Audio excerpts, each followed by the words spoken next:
안녕하세요. 네.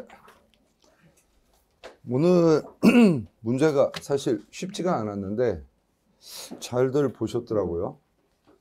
네. 일단 첫 번째부터 보겠습니다. 이게 제가 봤을 때는 안 쉬웠거든요. 근데 그동안 데리다를 좀 하기도 했고, 그 다음에 또 학생들이 조금 익숙한 제재여서 그런가 정답률이 뭐 어마무시합니다. 뭐 80을 다 넘었으니까요. 그래서 따로 설명하지 않겠습니다. 정답률이 워낙에 좋으니까. 근데 이게 상대적으로 이제 틀리신 분들은, 여기 어렵거나 틀리신 분들은 좀 리뷰 열심히 하셔야겠죠? 다른 사람들 잘 맞고 있는 거니까. 그렇죠? 보셨고, 두 번째 제시문인데, 이것도 나쁘지 않게 보셨어요. 이것도 나쁘지 않게 보셨다. 다만 이제 4번하고 5번, 그렇죠? 근데 이제 4번에 1번하고 3번으로 좀 갈렸죠. 그 다음에 5번에 3번하고 4번으로 좀 갈렸고. 근데 이제 우리가 이제 일반적으로 알고 있는 거 한번 해볼까요? 일반적으로 알고 있는 거. 이 공화정하고요. 원래 이제 민주정하고는 좀 다르죠. 그렇죠. 이 공화정은 일반적으로 이제 뭐예요? 통치 형태죠. 통치 형태. 통치 형태. 그죠? 공화국에 보통은 이렇게 반대말을 뭐라고 얘기해요? 뭐 군주국, 뭐 아니면 뭐 왕정, 군주정, 군주정이 더 좋겠네. 그렇죠? 왕정 이런 거잖아요.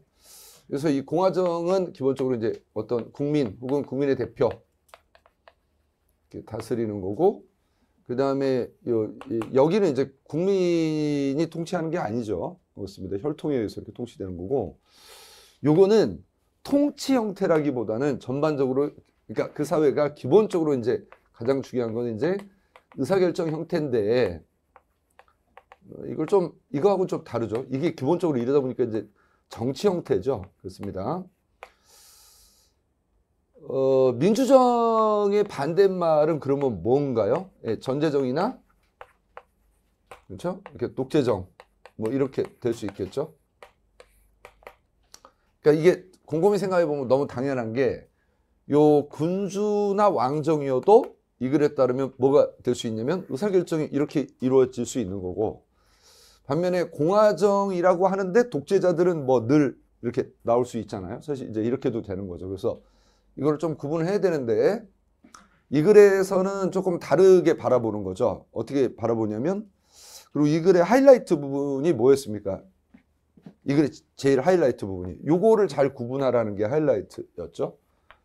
그래서 민주적 주권하고 민주정하고 다르다. 근데 이 글에서는 되게 엄밀하게 구분한 거죠. 뭐 일반적으로 저런, 사실 민주적 주권이라는 말을 잘 안 쓰죠. 보통 이제 헌법 교과서나 정치학 교과서에서. 이분은 이걸 조금 엄밀하게 구분하고 계시고, 그 다음에 우리 이거 한번 얘기를 한번 해볼까요? 여러분, 우리가 이제 약간 기초 상식이라고 생각을 해도 되니까. 여러분, 우리가 법을 통해서 신적 정의를 추구하는 건가요? 보편적 정의를 추구하는 건가요? 시민적 정의를 추구하는 건가요? 요게 법이라는 게 뭘 추구하는 거죠? 당연히 시민적 정의죠. 당연히 시민적 정의입니다. 왜냐하면 선생님, 법은 보편적 정의를 추구하지 않나요? 여러분, 우리가 보편이라는 개념을 좀 생각해 보면 법이 보편적 정의를 추구한다는 말이 이상하다는 걸 금방 깨닫게 돼요. 왜냐하면 보편이라는 것은 기본적으로 시간과 장소에 상관없이 일반적으로 쭉 모든 사람들이 수용할 수 있는 형태가 보통 우리가 보편 이렇게 얘기를 하는데, 사실 법만큼 시대와 장소에 영향을 많이 받는 게 없거든요. 같은 시대라도 이게 이슬람 국가냐, 뭐 기독교 국가냐, 아니면 같은 나라라도 조선 시대냐, 아니면 또 뭐 근현대냐, 심지어 같은 현대 내에서도 어떤 정치 시스템이 들어오느냐에 따라서 이 정의의 개념이 사실 매번 바뀌게 되는 거죠. 그러니까 법이나 일반 의지는 이런 보편적 의지를 정의를 추구하는 게 아닙니다. 그럼 여러분 이 보편적 의지를 추구하는 건 뭐죠? 당연히 도덕이 되는 거죠. 도덕. 그렇죠? 일반적으로 도덕이라는 거는 특히 이 시간과 장소를 떠나서 저희들 그전에 후설의 보편적 도덕 명제는 수립 가능한가? 혹은 선언적 도덕 명제는 수립 가능한가?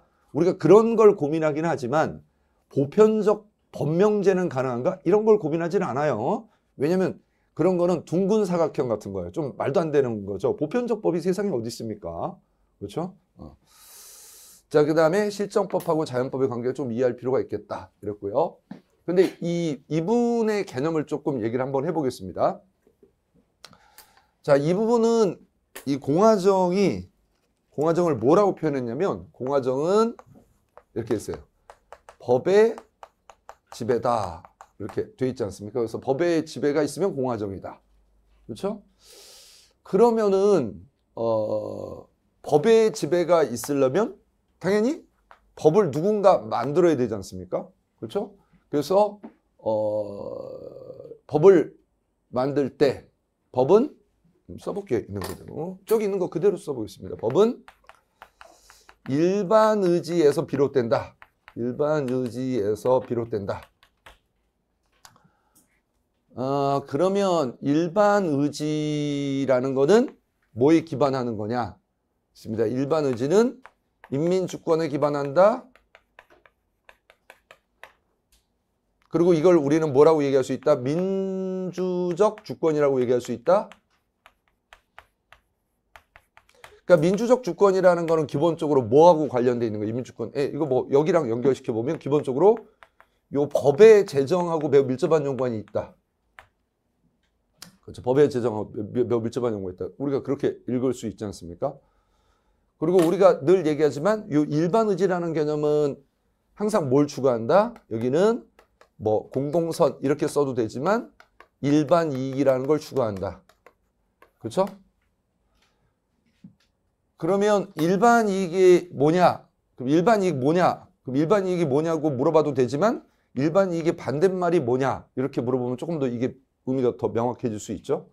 그래서 뭐 우리가 흔히 얘기하는 부분이익이나 아니면 특수한 이익들 이런 것들이 반대말이겠죠. 근데 좀 조심할 게 있어야 되죠. 뭐냐면 일반 이익은 보통 이제 전체 이익에도 부합하지 않죠. 일반 이익하고 전체 이익하고 이렇게 다르죠. 왜냐면 이 전체 이익이라는 건 항상 뭐냐면 현실적으로 존재하는 이익의 총합이 전체 이익인데 문제는 현실적으로 존재하는 이익은요. 공동체 전체를 위한다기보다 각자 자기의 이익을 추구하는 걸 산술적으로 총합하는 거고 요 일반 이익이라는 거는 말 그대로 공동체 전체의 이익을 얘기하는 거기 때문에 공동체 이익을 이렇게 얘기하니까 요거는 언제나 추상적이고 관념적 특성이 있어요. 근데 약간 유의할 게 있다 그랬습니다. 뭐라 그랬냐면 요 민주적 주권은 요 민주정하고 다르다 그랬어요. 그래서 이 글에서는 요 민주적 주권하고 뭐하고 다르다 그랬냐면 민주정하고 다르다 그랬습니다. 자, 민주정은 뭐냐 그랬습니다. 시민이 행정에 참여하는 거 시민이 행정에 참여하는 거 이게 민주정이다 그랬습니다. 그리고 민주적 주권은 대표될 수 없지만 집행권은 이게 민주적 형태로 대표될 수 있다. 여기를 조금 유의해야 될 것 같습니다. 자, 그 다음에 또 한번 얘기를 잠깐 한번 해보겠습니다. 일반 의지는 어디서 시작되냐? 일반 의지는 어디서 시작되냐? 그러면 이제 모든 사람은 다 뭘 가지고 있다 그랬습니까? 이 글에 따르면 일반 의지 앞에 의지의 자유를 가지고 있다. 의지의 자유. 근데 뭐 바꿔 써도 마찬가지예요. 의지의 자유 가지고 있다. 반대로 바꿔 쓰면 자유의지 가지고 있다. 그렇죠? 그런데 자유의지를 가진 모든 사람들은 자신의 의지가 다른 사람과 이렇게 평등하게 내 의지가 존중받기를 원한다. 그러면 내 의지가 이렇게 존중을 똑같이 평등하게 받으면 다시 그게 내 자유의지를 강화시킨다. 그래서 요 두 개 사이에 피드백이 있다. 그렇습니다. 이렇게 피드백이 있다. 이 피드백이 결과적으로 나중에 뭐로 발전하게 된다? 일반 의지로 이렇게 이제 발전할 수 있다. 이렇게 얘기를 하고 있습니다. 자, 그 다음에 뭐 보편적 정의 얘기 나왔고, 그 다음에 여기 이제 조금 위에